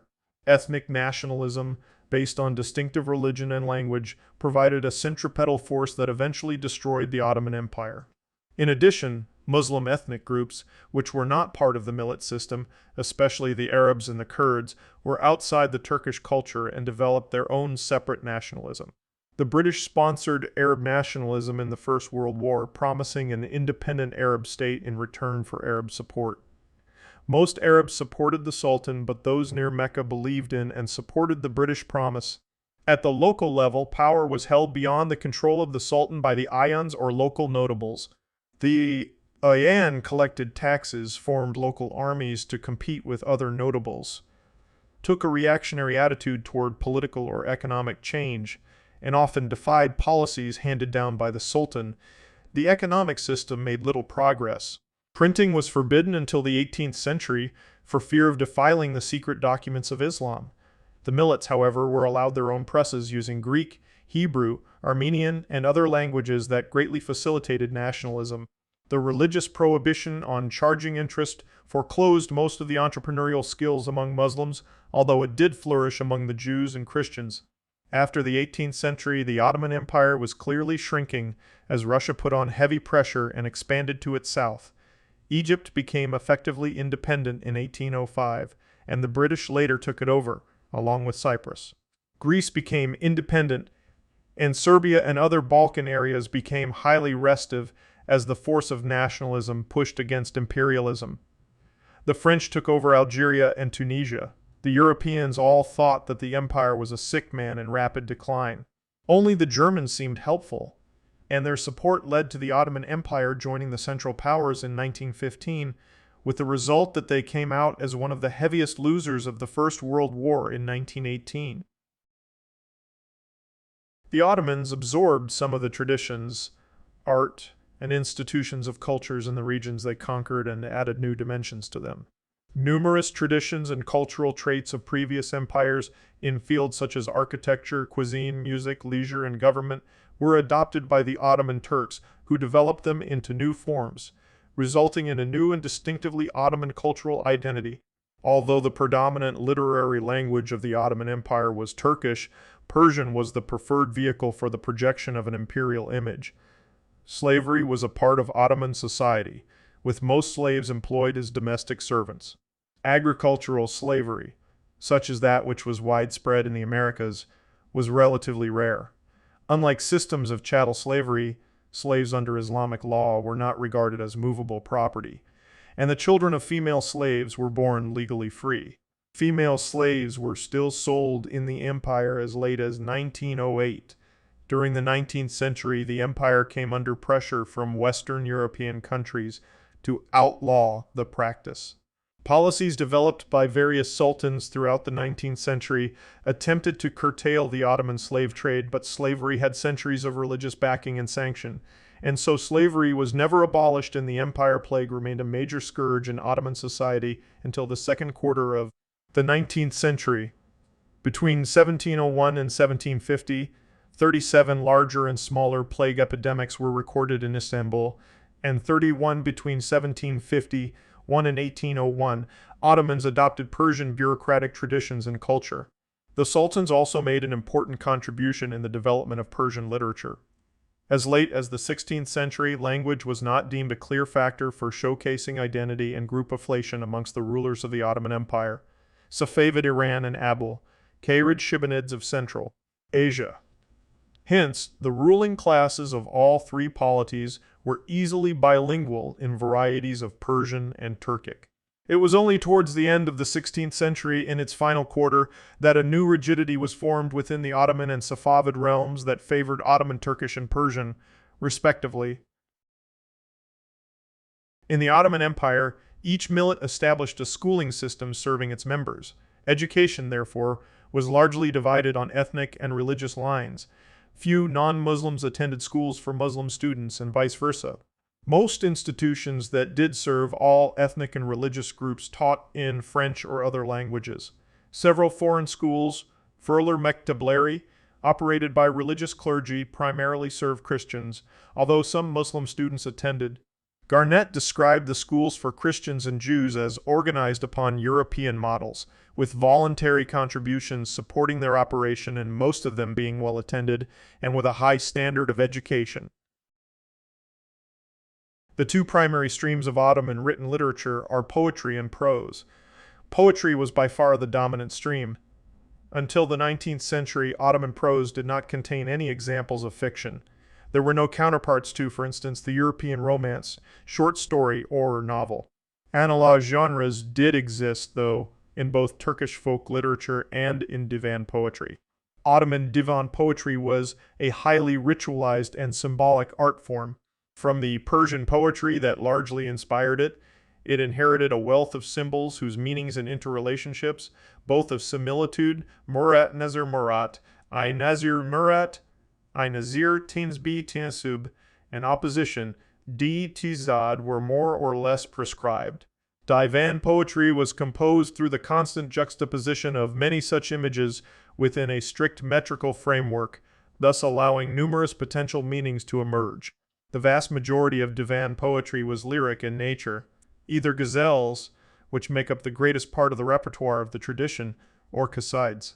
There were, however, other common genres, most particularly the mesnevi, a kind of verse romance and thus a variety of narrative poetry. The two most notable examples of this form are the Layli and Majnun of Fuzuli and the Huzn You Ask of Say Galib. The Sayahat name of Evliya Celebi, 1611-1682, is an outstanding example of travel literature. Until the 19th century, Ottoman prose did not develop to the extent that contemporary divan poetry did. A large part of the reason for this was that much prose was expected to adhere to the rules of sex, jishje, also transliterated as sisi, or rhyme prose, a type of writing descended from the Arabic seje, and which prescribed that between each adjective and noun in a string of words, such as a sentence, there must be a rhyme. Nevertheless, there was a tradition of prose in the literature of the time, though exclusively non-fictional in nature. One apparent exception was Muhayalat, fancies, by Giritli Ali Aziz Effendi, a collection of stories of the fantastic written in 1796, though not published until 1867. The first novel published in the Ottoman Empire was by an Armenian named Vartan Pasha. Published in 1851, the novel was entitled The Story of Akabi Turkish, Akabi Hikayesi, and was written in Turkish but with Armenian script, due to historically close ties with France. French literature came to constitute the major Western influence on Ottoman literature throughout the latter half of the 19th century. As a result, many of the same movements prevalent in France during this period also had their Ottoman equivalents. In the developing Ottoman prose tradition, for instance, the influence of Romanticism can be seen during the Tanzimat period and that of the realist and naturalist movements in subsequent periods. In the poetic tradition, On the other hand, it was the influence of the symbolist and Parnassian movements that became paramount. Many of the writers in the Tanzimat period wrote in several different genres simultaneously. For instance, the poet Namik Kemal also wrote the important 1876 novel Intibah, Awaking, while the journalist Ibrahim Sinasi is noted for writing in 1860 the first modern Turkish play, the one-act Comedy Ser Evlenmesi, The Poet's Marriage. An earlier play, a farce entitled Vakai I Akaivi Havadis I Garibi Yai Kesker Hamed. The strange events and bizarre occurrences of the cobbler, Ahmed, dates from the beginning of the 19th century, but there remains some doubt about its authenticity. In a similar vein, the novelist Ahmed Midhat Effendi wrote important novels in each of the major movements. Romanticism, Hasan Mela Yahud Sur Isindi Ezrar, 1873, Hassan the Sailor or the Mystery within the Mystery. Realism, Inuza Nidi Yasindet, 1881, just 17 years old, and Idi Yasinda, 1881. Naturalism, Musaidat, 1891, Observations. This diversity was, in part, due to the Tanzimat writers' wish to disseminate as much of the new literature as possible, in the hopes that it would contribute to a revitalization of Ottoman social structures. The media of the Ottoman Empire was diverse, with newspapers and journals published in various languages, including French, Greek, and German. Many of these publications were centered in Constantinople, but there were also French-language newspapers produced in Beirut, Salonika, and Smyrna. Non-Muslim ethnic minorities in the empire used French as a lingua franca and used French-language publications, while some provincial newspapers were published in Arabic. The use of French in the media persisted until the end of the empire in 1923 and for a few years thereafter in the Republic of Turkey. The architecture of the empire developed from earlier Seljuk Turkish architecture with influences from Byzantine and Iranian architecture and other architectural traditions in the Middle East. Early Ottoman architecture experimented with multiple building types over the course of the 13th to 15th centuries, progressively evolving into the classical Ottoman style of the 16th and 17th centuries, which was also strongly influenced by the Hagia Sophia. The most important architect of the classical period is Mimar Sinan, whose major works include the Sazad Mosque, Suleymaniye Mosque, and Salimiye Mosque. The greatest of the court artists enriched the Ottoman Empire with many pluralistic artistic influences, such as mixing traditional Byzantine art with elements of Chinese art. The second half of the 16th century also saw the apogee of certain decorative arts, most notably in the use of Iznik tiles. Beginning in the 18th century, Ottoman architecture was influenced by the Baroque architecture in Western Europe, resulting in the Ottoman Baroque style. Nurosmaniye Mosque is one of the most important examples from this period. The last Ottoman period saw more influences from Western Europe, brought in by architects such as those from the Balian family. Empire style and neoclassical motifs were introduced, and a trend towards eclecticism was evident in many types of buildings, such as the Dolmabahce Palace. The last decades of the Ottoman Empire also saw the development of a new architectural style called Neo-Ottoman or Ottoman Revivalism, also known as the first national architectural movement by architects such as Mimar Kemaldin and Vedat Tek. Ottoman dynastic patronage was concentrated in the historic capitals of Bursa, Edirne, and Istanbul, Constantinople, as well as in several other important administrative centers such as Amasya and Manisa. It was in these centers that most important developments in Ottoman architecture occurred, and that the most monumental Ottoman architecture can be found. Major religious monuments were typically architectural complexes known as a koli that had multiple components providing different services or amenities. In addition to a mosque, these could include a madrasa, a hammam, an emirate, a sebel, a market, a caravanserai, a primary school, or others. These complexes were governed and managed with the help of a Vakif agreement, Arabic Waqf. Ottoman constructions were still abundant in Anatolia and in the Balkans, Rumelia, but in the more distant Middle Eastern and North African provinces, older Islamic architectural styles continued to hold strong influence and were sometimes blended with Ottoman styles. The tradition of Ottoman miniatures painted to illustrate manuscripts or used in dedicated albums was heavily influenced by the Persian art form, though it also included elements of the Byzantine tradition of illumination and painting. A Greek academy of painters, the Nakashain, Rum, was established in the Topkapi Palace in the 15th century, while early in the following century, a similar Persian academy, the Nakashain Irani, was added. Surname: Humayun. Imperial festival books were albums that commemorated celebrations in the Ottoman Empire in pictorial and textual detail. Ottoman illumination covers non-figurative painted or drawn decorative art in books or on sheets in maraque or albums, as opposed to the figurative images of the Ottoman miniature. It was a part of the Ottoman book arts together with the Ottoman miniature taswir, calligraphy, hat, Islamic calligraphy, bookbinding, silt, and paper marbling, brew. In the Ottoman Empire, illuminated and illustrated manuscripts were commissioned by the Sultan or the administrators of the court. In Topkapi Palace, these manuscripts were created by the artists working in Nakashain, the atelier of the miniature and illumination artists. Both religious and non-religious books could be illuminated. Also, sheets for albums leva consisted of illuminated calligraphy, hat of tukra, religious texts, verses from poems or proverbs, and purely decorative drawings. The art of carpet weaving was particularly significant in the Ottoman Empire, carpets having an immense importance both as decorative furnishings, rich in religious and other symbolism, and as a practical consideration, as it was customary to remove one's shoes in living quarters.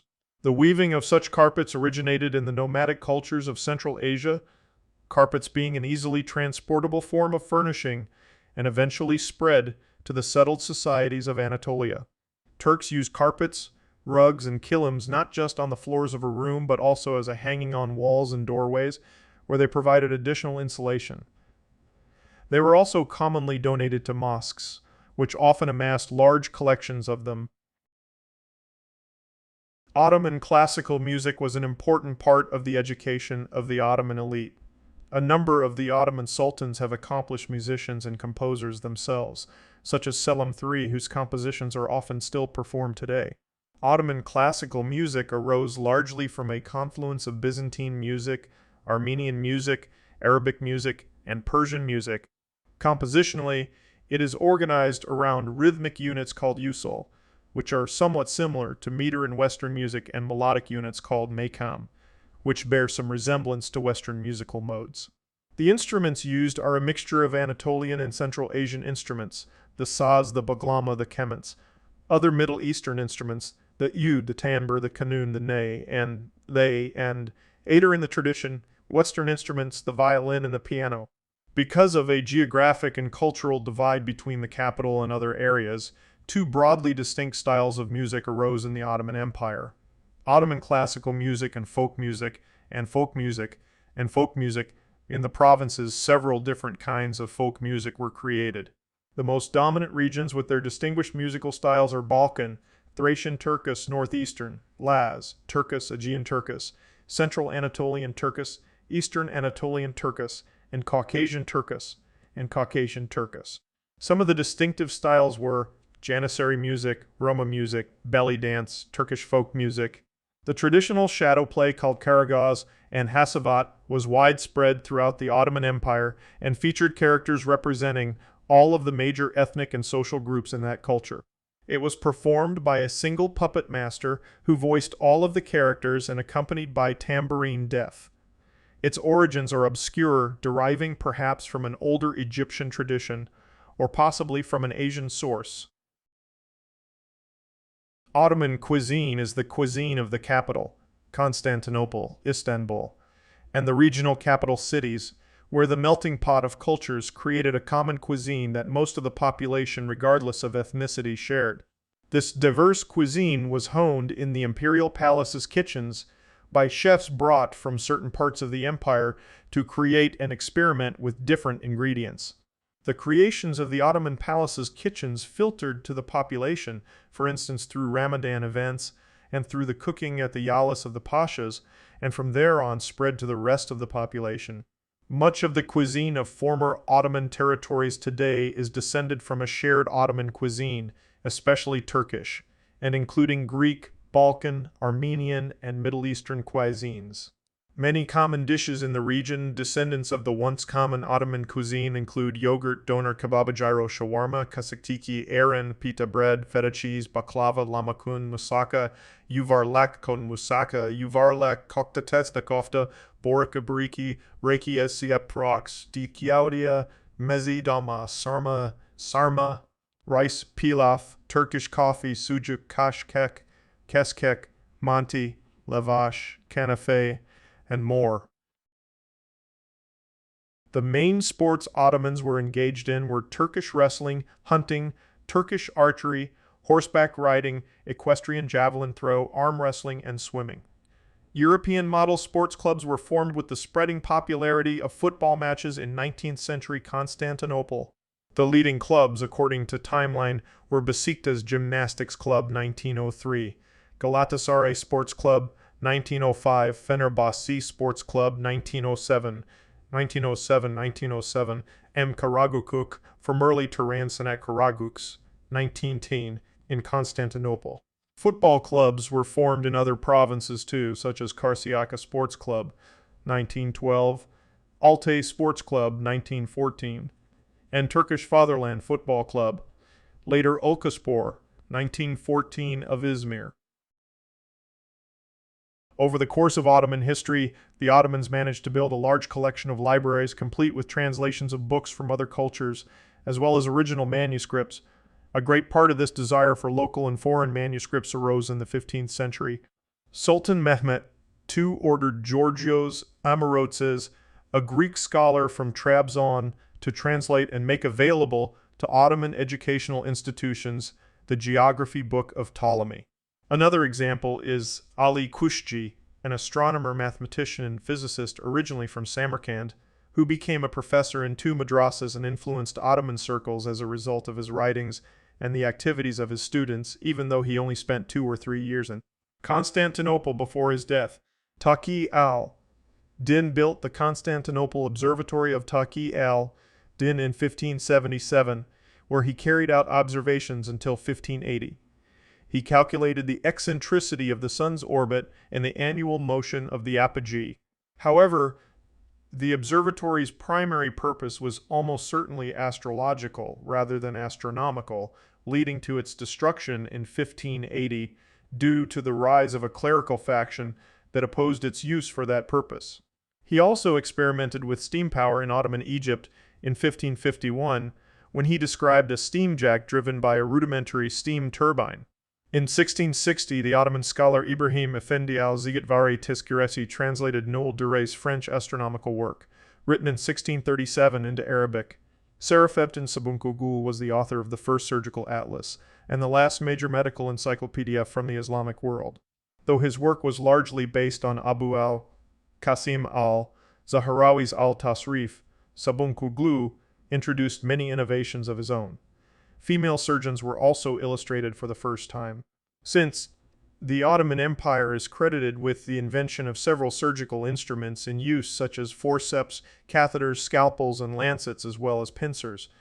An example of a watch that measured time in minutes was created by an Ottoman watchmaker, Mesher Shaydidi, in 1702 in the early 19th century. Egypt under Muhammad Ali began using steam engines for industrial manufacturing, with industries such as ironworks, textile manufacturing, paper mills, and hulling mills moving toward steam power. Economic historian Jean Batu argues that the necessary economic conditions existed in Egypt for the adoption of oil as a potential energy source for its steam engines later in the 19th century. In the 19th century, Ishaq Effendi is credited with introducing the then current Western scientific ideas and developments to the Ottoman and wider Muslim world, as well as the invention of a suitable Turkish and Arabic scientific terminology through his translations of Western works.